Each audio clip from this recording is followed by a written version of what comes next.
Rev up your engines.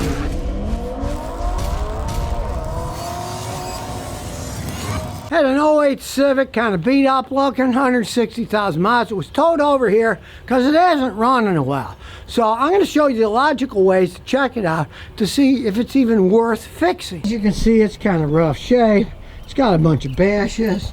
It's a northern car, so it's all rotting away inside. I had to charge it overnight. Still charging, even though charge has been on for like 15 hours. But you can see it's 75% done. So that should be at least enough to crank it off. So we'll go inside, give that a try.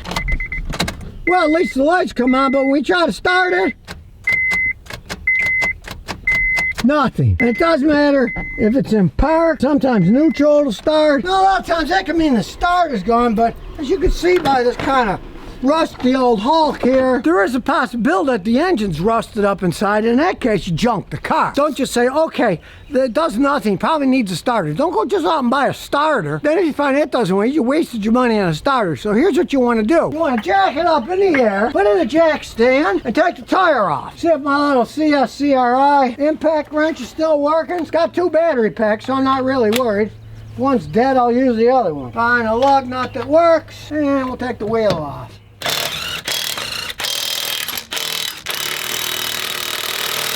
Now that one's buggered up. That's typical on these old rusty northern cars.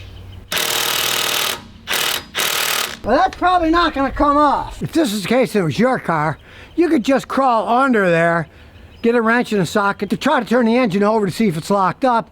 But I'm a mechanic, so I got an air impact. I'm going to take that off. It'll probably break so I can access it better to work on it. Now, the electric impacts are okay for weaky things, but this is my Nitro Cat 1200K air impact wrench. It should be able to take this off. The electrics only have so much torque. These have a lot more. Get it on nice and tight, and it's turning it. But even this. Now try a little WD-40. It's problem with these northern cars. They rust like mad. We'll give this a try. All right, we'll spray a little bit more in. Let it soak a little and let the compressor build up pressure, and we'll try it again. Moving a little. This might be headed to the junkyard anyway. And off it goes, finally. Of course, the wheel's stuck too. So we'll spray some more. Maybe we can get the tire off now. All right, the hammer finally got it loose. Now comes the real test. We got a long extension bar. We're going to stick it on the end of the engine crank. Let's see, everything's rusted. Okay, that's the right one. That's 19 millimeter. Stick it on the extension bar and hope we can twirl the engine around. And in this case, no, we can't. The engine's locked up. That's all she wrote for this baby. You'd have to rebuild the engine. This is a real problem with northern cars. If they sit for a long time, the humidity gets to them, the pistons lock up inside the engine, rust. Car's worth basically nothing now. I mean, it's a rusted heap anyways. 160,000 miles, a locked up engine, rusted away, and one of the lug nuts I could barely get off, right? This is why you have to be logical when you're checking out a car. I could have wasted a lot of time and a lot of money if I wouldn't have been logical to begin with. When I saw the battery had 0 volts, I could have replaced the battery. But instead, I went to charge it. And with a little charger like this, like most people are gonna have, you gotta let it go at least overnight, see how it goes. Because when I first plugged it in, it said the battery was no good, but that's because it was so flat and the readings are always wrong. After 14 hours overnight, yeah, I sleep a lot, right? It showed it had a 75% charge, plenty enough to start the car. Before you turned the key, it was enough, and then the lights came on, but then it wouldn't do anything. And it can't do anything because the engine is locked up, right? If instead of charging it overnight, I would have just said, okay, let's go get a battery at the auto parts store. I'm here in Rhode Island, things are more expensive, but one place wanted $230 for this tiny little battery, one wanted $180. Some of the ones at Walmart were over $300. They're trying to sell you a fancy battery for this tiny little piece of crap battery, right? They just rip everybody off these days. So that would have wasted $200-300, wouldn't have fixed anything. You don't want to waste your money. If I would have thought, okay, I charged it up, turned the key, all power, now everything works, but when I try to start it, nothing happens, I think the starter's bad. Because if you have a bad starter, you turn the key off and nothing will happen. It'll just click, or nothing happens and doesn't turn the engine over. Well, the starters are even more expensive. You got to take the bottom of the car apart to access the starter. Very expensive job, right? And in this case, it would have been a complete waste of money too, because the engine is locked up. You always want to start with the basic things. See what's working, what isn't. Don't guess. All cars have a crankshaft. There's a bolt in the middle that holds it on. You get a long extension bar in the socket. If you can't turn that over 360, now this thing doesn't move at all, so it's totally useless.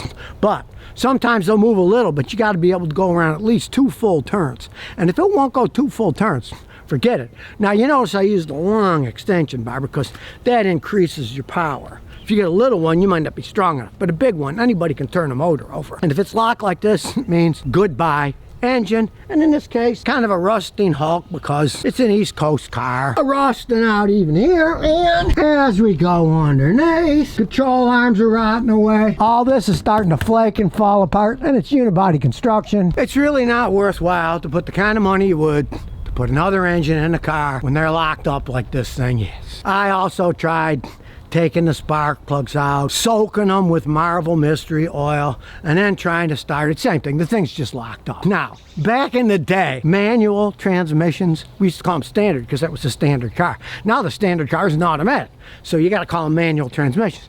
But let's say it was a manual transmission car. We could have pushed it down a hill and then popped it in second gear. Sometimes that'll be enough power to break the engine loose. It's a lot more power than the little starter motor has, right? But this is an automatic. You can't even try that. Kind of a dangerous thing to do unless you're in an area where there's no traffic anyways. Unless you got a big hill in your driveway, you want to try doing that. It's really not worth putting any more money into this thing. It's rotting away and the engine's shot. Maybe some kid will buy this thing, put a junkyard engine, zoom around on it, and I'll have a little bit of fun. Their Hondas are kind of zippy. But I mean, with the body rotting, you can find better examples from the South or the West where they don't rot away from the salt on the road in the winter, so it's pretty much toast for this car. Well, now we're going to put the wheel back on, roll it out so the tow truck can take it away to the junkyard. Well, you can't win them all.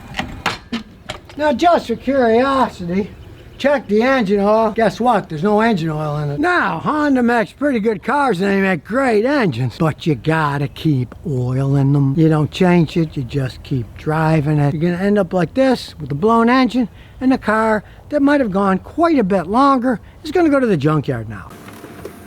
And here's some bonus questions and answers. Well, if you don't believe me saying how stupid Teslas are, here's some of you viewers. Here's an email, and it's too much. Matthew Keogh Jr. says, I noticed my neighbor's Tesla sedan was gone out of his garage, and a new RAV4 was in its place. I asked, what happened? And he said, that Tesla will go down in the annals of my life as one of the worst decisions I ever made. You told me you haven't done anything but oil and tranny fluid changes on your RAV4, so I got one of those. Scotty, the Teslas are garbage. Matt.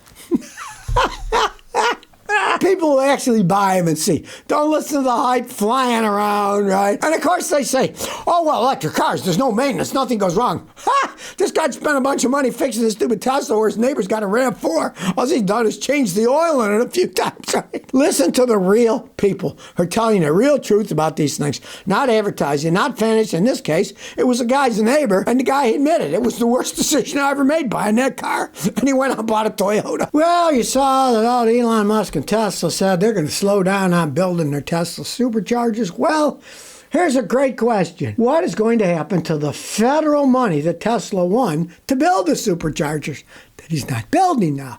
Well, Tesla won funding for $28.8 million of our taxpayer dollars to build these chargers that he hasn't built yet, right? But now he laid off a bunch of his supercharger people, right? Says, well, we're not going to build so many of them, right? So here's what the government says about this. Our money that went there, right? Biden administration officials told Inside EVs that they don't expect Tesla's retreat to impact the plans to expand across America. And here is their information. This is a quote from a spokesman for the Joint Office of Energy and Transportation, right? That gave all this money to Tesla and other companies, right? They gave away billions. And I quote, Because NEVI provides a grant to states which run competitive procurements to select vendors, we don't expect individual business decisions to impact EV charging projects funded by the bipartisan infrastructure law. What a load of horse manure. Well, we don't expect to do anything. Look, old Elon's got the money. He's not going to give it back, and they're not even asking for it back. Right? It's patently absurd. We're talking about a totally absurd situation here. They said they're not going to build as many now, but then the government says, we don't expect individual business decisions to impact our charging projects